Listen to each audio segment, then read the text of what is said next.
उत्तर प्रदेश सरकार के कृषि राज्य मंत्री बलदेव सिंह औलख पहुंचे बिलासपुर। मीडिया से वार्ता करते हुए सपा नेता आजम खान के बयान पर आजम खान को कसा तंज। आपको बता दें, जनपद रामपुर के बिलासपुर पहुंचे आज उत्तर प्रदेश सरकार के कृषि राज्य मंत्री बलदेव सिंह औलख। आजम खान द्वारा दिए गए बयान पर पलटवार करते हुए क्या कह रहे हैं, एक बार सुनिए।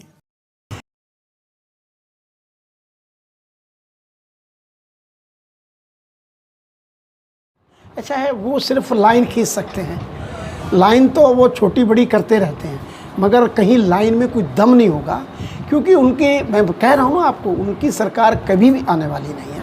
आप समाजवादी के लोगों की मानसिकता है, उनका काम है। आपने देखा ये 2014 से लेके और 2017 से लेके और 2022 से लेके कभी आपस में कोई जात पात को झगड़ा हुआ हो, कहीं पत्थरबाजी चले। उन्हें ये लग रहा है कि भाई उत्तर प्रदेश की सरकार को 6 साल हो गए हैं तो कहीं भी पत्थरबाजी नहीं हुई, तो वो शायद पत्थरबाजी उनका वो दिमाग पीछे चला गया होगा। मतलब 2017 में 16 में चला गया कि हम लोग पत्थर बरसाते थे और हम लोग तो फूल बरसा रहे हैं ना। पत्थर बरसाना उनका काम है, फूल बरसाना हम लोग। जो उपचुनाव हुए, उपचुनाव को लेकर उन्होंने कहा कि राजनीतिक हिजड़ापन है, कि जिस तरह से पुलिस ने दादागिरी करी, प्रशासन ने दादागिरी करी। देखिए, पुलिस का काम है अपना, पुलिस अपना काम करेगी। पुलिस का काम है लाइन ऑर्डर कायम रखना, झगड़ा ना हो, कोई बात ना हो। वोट देनी है जनता ने और जनता वोट देगी, बात खत्म हो गई। अच्छा, देखा जाए तो कुछ इस तरीके से चुनावी रण में आप वापस आ चुके हैं, तो लगातार जो है चुनावी रण में वापस आ चुके हैं, जनसभाएं भी कर रहे हैं, लोगों से मिल रहे हैं, डोर टू डोर भी जा रहे हैं, तो क्या लगता है कुछ चैलेंज मानते हैं या फिर नहीं? देखिए, भारतीय जनता पार्टी का कोई चैलेंज नहीं है। मैंने आपको बताया नहीं, भारतीय जनता पार्टी के उम्मीदवार को लोगों ने एक्सेप्ट कर लिया हर जगह कि ये भारतीय जनता पार्टी का जो उम्मीदवार जीतेगा ये जनता का काम करेगा, जनता का विश्वास जीतेगा, जनता का सहयोग करेगा। तो इसमें फिर कोई दो राय नहीं रह जाती। जब जनता ने ही मन बना लिया है तो फिर तो इसके आगे कुछ नहीं है। कोई चुनौती नहीं मानते? मैं कोई चुनौती नहीं मानता। चुनाव एक तरफा है, एक तरफा सहयोगी दलों से मिलकर सरकार चलाने का। 2017 में भी हमारा अपना दल का जो लोग थे, पार्टी थी, हमारे साथ थी।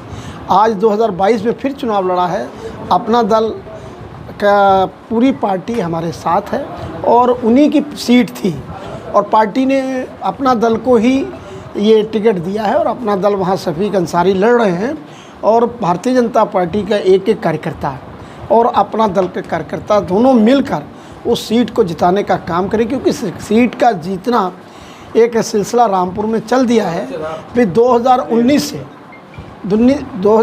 से जब आपने देखा कि इसके बाद 22 में चुनाव हुआ विधानसभा का और उसके बाद 21 में एकदम पार्लियामेंट का मेंबर आया, पार्लियामेंट की सीट खाली हुई तो वहाँ पे भारतीय जनता पार्टी का एमपी बना।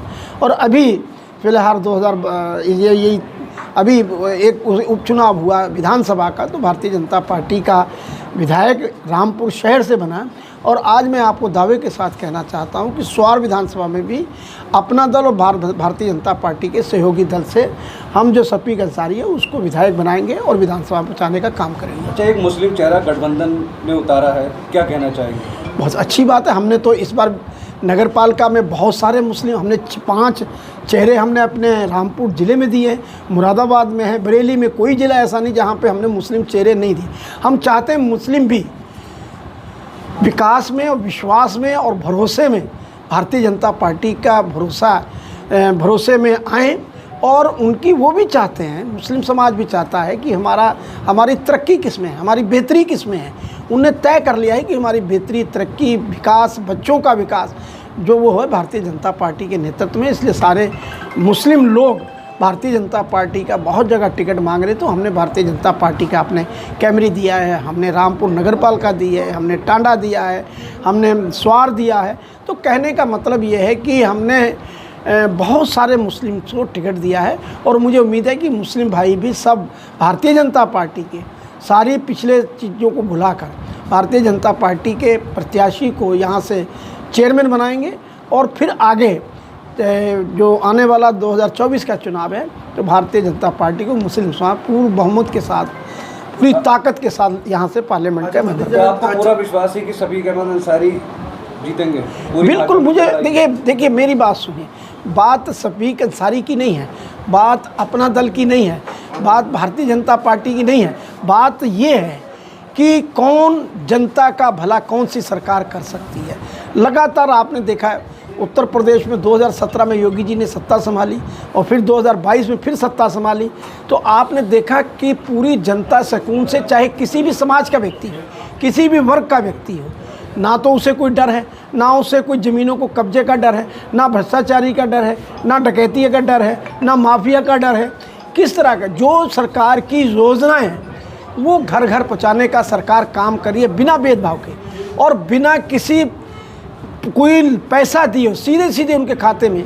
आपने देखा कहीं भेदभाव नहीं, आवास दिए कोई भेदभाव नहीं, शौचालय दिए कोई भेदभाव नहीं, बिजली के कनेक्शन दिए कोई भेदभाव, उज्ज्वला के कनेक्शन दिए कोई भाग नहीं, सम्मान किसान सम्मान निधि दी कोई भेदभाव नहीं, बहुत सारी पेंशन दी वो कोई भेदभाव नहीं, बहुत सारी योजनाएं सरकार की कल्याणकारी योजना वो सीधे सीधे जनता के पहुँचे। तो जनता ने मन बना लिया, जनता ने, हमने फ्री राशन देने का काम किया है और कोरोना काल में तो जनता चाहती है कि भारतीय जनता पार्टी द्वारा केंद्र में माननीय मोदी जी के नेतृत्व में और उत्तर प्रदेश में माननीय योगी जी के नेतृत्व में सरकार बनाने का आम जनता ने कोई विरोध नहीं है, सबके मन बने हुए हैं और उसको कि इसमें दोनों के नेतृत्व में सरकार बनाने। अच्छा मंत्री, आजम खान की कल एक जनसभा थी, उन्होंने कहा है कि जो इस बार जो पुलिस वाले जो थे जिनके बूटे दरवाजों पे मार रहे हैं, जितनी लाइन उन्होंने खींची थी खींच ली, आगे अब जो सरकार बनेगी तो इससे लंबी लाइन हम खींचेंगे और बदला लिया जाएगा। ऐसा ही उनके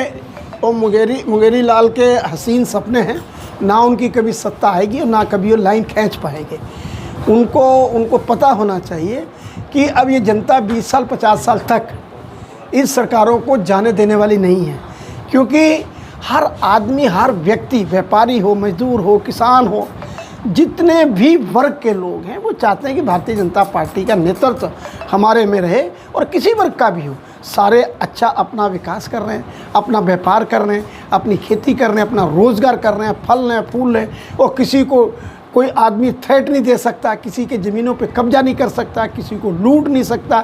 आज हमारी बहन बेटी जो है सरेआम स्कूटी से रात को 12 बजे भी जाती है। तो ये सारी चीज़ें सरकार में देने का काम किया। उनके बयान पे क्या कहेंगे? उन्होंने कहा है कि जब हमारी सरकार आएगी बदला लिया जाएगा और इससे लंबी लाइन खींचेंगे, तो सीधा धमकी है। अच्छा है, वो सिर्फ लाइन खींच सकते हैं, लाइन तो वो छोटी बड़ी करते रहते हैं, मगर कहीं लाइन में कोई दम नहीं होगा, क्योंकि मैं कह रहा हूँ ना आपको, उनकी सरकार कभी भी आने वाली नहीं है।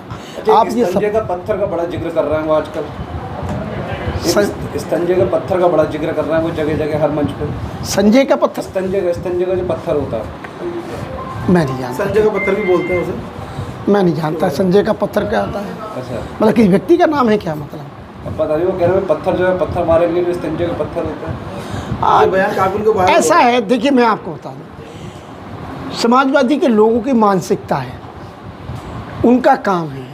आपने देखा ये 2014 से लेके और 2017 से लेके और 2022 से लेके कभी आपस में कोई जात पात को झगड़ा हुआ हो, कहीं पत्थरबाजी चले। उन्हें ये लग रहा है कि भाई उत्तर प्रदेश की सरकार को 6 साल हो गए तो कहीं भी पत्थरबाजी नहीं हुई, तो वो शायद पत्थरबाजी उनका वो दिमाग पीछे चला गया होगा। मतलब 2017 में 16 में चला गया कि हम लोग पत्थर बरसाते थे और हम लोग तो फूल बरसा रहे हैं ना। पत्थर बरसाना उनका काम है, फूल बरसाना हम लोग। जो उपचुनाव हुए, उपचुनाव को लेकर उन्होंने कहा कि राजनीतिक हिजड़ापन है, कि जिस तरह से पुलिस ने दादागिरी करी, प्रशासन ने दादागिरी करी।